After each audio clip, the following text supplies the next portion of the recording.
সুপ্রিয় চাকরি প্রত্যাশী ভাই বোনেরা, আসসালামু আলাইকুম। আশা করি আপনারা সকলেই ভালো আছেন।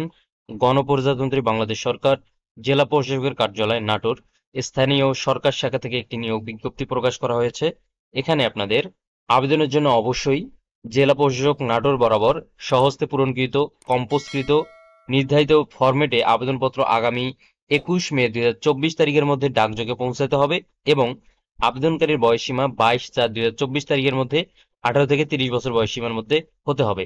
তবে মুক্তিযোদ্ধা কোটাধারী প্রার্থীদের ক্ষেত্রে 32 বছর বয়স পর্যন্ত শিথিলযোগ্য। এখানে আপনাদের যে পদটি রয়েছে সেটি হচ্ছে ইউনিয়ন পরিষদ সচিব। এখানে আপনাদের পদ সংখ্যা রয়েছে 3টি।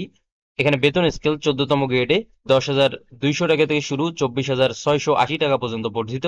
জাতীয় বেতন স্কেল 2015 ও তৎসহ বিধি মোতাবেক ভাতাটি আপনাদের প্রদান করা হবে।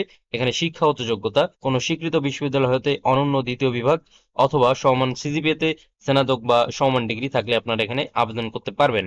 এখানে আপনাদের আবেদন ফর্মের জন্য আপনারা এই ওয়েবসাইটের মাধ্যমে আপনাদের আবেদন ফর্মটি কালেক্ট করতে পারবেন।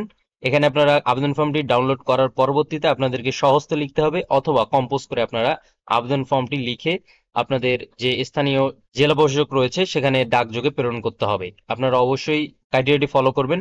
আরেকটি বিশেষ বিষয় রয়েছে, আপনারা যারা এখানে আবেদন করতে চান, এটি একটি অস্থায়ী ভিত্তিতে নিয়োগ বিজ্ঞপ্তি। এখানে আপনাদের অস্থায়ী ভিত্তিতে নিয়োগ দেওয়া হবে। এছাড়াও এখানে শুধুমাত্র আপনারা নাটোর জেলার প্রার্থীরা আবেদন করতে পারবেন। আশা করি আপনারা বিষয়গুলো বুঝতে পেরেছেন। যদি কোনো বিষয় বুঝতে সমস্যা হয় অবশ্যই আপনারা কমেন্টের মাধ্যমে জানাবেন। ধন্যবাদ সকলকেই। আসসালামু আলাইকুম।